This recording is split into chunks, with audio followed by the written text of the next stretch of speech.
करोड़ रुपए किया है।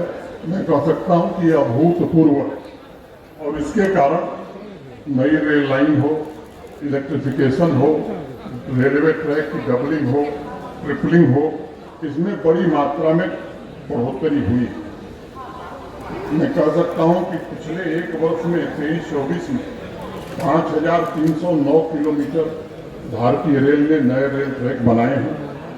7,188 रूटीन किलोमीटर इलेक्ट्रीफाई करने में रेलवे को सफलता मिली है और ये आज़ादी के बाद से पिछला जो एक वर्ष है ये ऐतिहासिक उपलब्धि है।